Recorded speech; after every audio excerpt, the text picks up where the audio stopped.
ఈరోజు చంద్రబాబు నాయుడు కూటమి ప్రభుత్వం ప్రమాణ స్వీకారం చేసి 2 సంవత్సరాలు పూర్తయింది. ఈ 2 సంవత్సరాల్లో చంద్రబాబు చెప్పినటువంటి సూపర్ 6 వాగ్దానాల్లో ప్రతి మహిళకి 18 సంవత్సరాలు దాటినటువంటి ప్రతి మహిళకి 1500 రూపాయలు ఇస్తానని చెప్పాడు. అంటే సంవత్సరానికి 18 సంవత్సరాలు దాటినటువంటి ఈ రాష్ట్రంలో ఉన్నటువంటి మహిళలు 60 సంవత్సరాలలోపు మహిళలకి ఒక్కొక్క మహిళకి 18,000 రూపాయలు చొప్పున 2 సంవత్సరాల నుంచి 36,000 రూపాయలు బాకీ ఉన్నాడు. అదేవిధంగా ఈ రాష్ట్రంలో ఉన్నటువంటి 30 లక్షల మంది నిరుద్యోగులకి 3,000 రూపాయలు నిరుద్యోగ గుర్తిస్తానని చెప్పాడు. ₹1 బిళ్ళ కూడా ఇవ్వలేదు. వాళ్ళకి 30 లక్షల మంది నిరుద్యోగులకి మరి 72,000 రూపాయలు ఆయన బాకీ ఉన్నాడు. అదేవిధంగా ఈరోజు నిరుద్యోగులకి డిఎస్సి ఎగ్జామ్స్ పెట్టి నేను మెగా డిఎస్సి పెడతానని చెప్పి గతంలో వైఎస్సీపీ ఉండగా 10,000 మందికి మెగా డిఎస్సి పెడితే వాటిని క్యాన్సిల్ చేసి ఇంకొక 6,000 మందిని కలిపి 16,000 మందికి డిఎస్సి ఇచ్చానని గొప్పలు చెప్తున్నటువంటి ఈ ప్రభుత్వం జగన్మోహన్ రెడ్డి గారు అడుగుతున్నటువంటి ఏ క్వశ్చన్కి కూడా ఆన్సర్ చెప్పేటువంటి పరిస్థితి లేదు. ఈరోజు నిరుద్యోగులకి సక్రమ మార్గంలో ఇవ్వాల్సినటువంటి ఉద్యోగాలను కూడా మరి బంధుప్రీతితో పార్టీ ప్రీతితో డబ్బు మీద మమకారంతో మరి నిజంగా రావాల్సినటువంటి వాళ్ళకి అన్యాయం చేసి ఈరోజు వాళ్ళ డిఎస్సి ఉద్యోగులు పొట్ట కూడా కొట్టినటువంటి ప్రభుత్వం ఈ ప్రభుత్వం. అదేవిధంగా ఈ రాష్ట్రాన్ని అనేక రకాలుగా అభివృద్ధి చేస్తాను, నేను సంపద సృష్టిస్తానని చెప్పాడు. సంపద సృష్టించేది ఏం లేదు.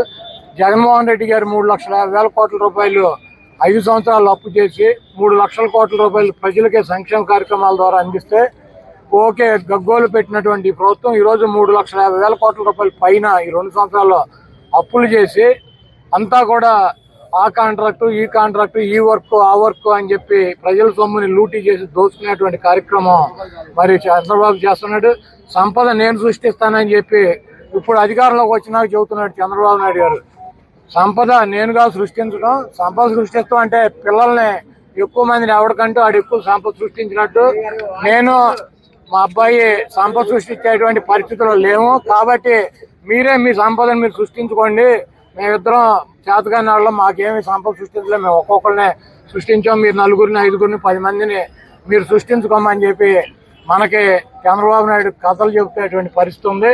అదేవిధంగా జగన్మోహన్ రెడ్డి గారిని మా పార్టీని గొడ్డల పార్టీ అని చెప్పి చంద్రబాబు, లోకేష్, తెలుగుదేశం పార్టీలో ఉన్నటువంటి ప్రతి వాళ్ళతోనూ ఆయన ఎల్లో మీడియాతో మాట్లాడిస్తున్నాడు.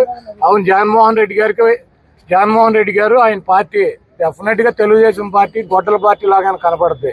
అది గొడ్డలు మామూలు గొడ్డలు కాదు, పరశురాముడి గొడ్డలే. గతంలో మనం చూసాం చరిత్ర. గొడ్డలు ఎవరి దగ్గర ఉండేది? శివుడి దగ్గర ఉండేది.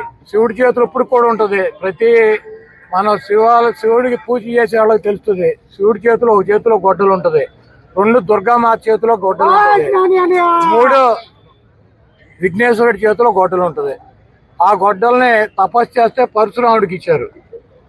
ఆ పరశురాముడు ఆ గొడ్డలతో ఆ రోజు ఉన్నటువంటి రాజుల్ని చంద్రబాబు లాగా మదం ఎక్కి ఒళ్ళు బలిసి ప్రజలను హింసించేటువంటి రాజుల్ని తెగనరికాడు. 21 సార్లు భూమి చుట్టూ తిరిగి పరశురాముడు. ఈ రోజు 29లో చంద్రబాబు నాయుడు తుప్పు గొడ్డలు మాకు అవసరంలా. ఈ రోజు చంద్రబాబు నాయుడు గొడ్డలతో సంబంధం లేకుండా ఈ రాష్ట్ర ప్రజలు 2029లో పరశురాముడి గొడ్డలు జగన్మోహన్ రెడ్డి గారికి అందించబోతున్నారు. మీరు ఒకటి గుర్తు పెట్టుకోండి, ఆ గొడ్డలతో మీ పార్టీని, మీ అవినీతి సామ్రాజ్యాన్ని, మీ రాజకీయ జీవితాలని తెగనరికి భూమిలో పరశురాముడిలాగా పాతి పెడతాడు.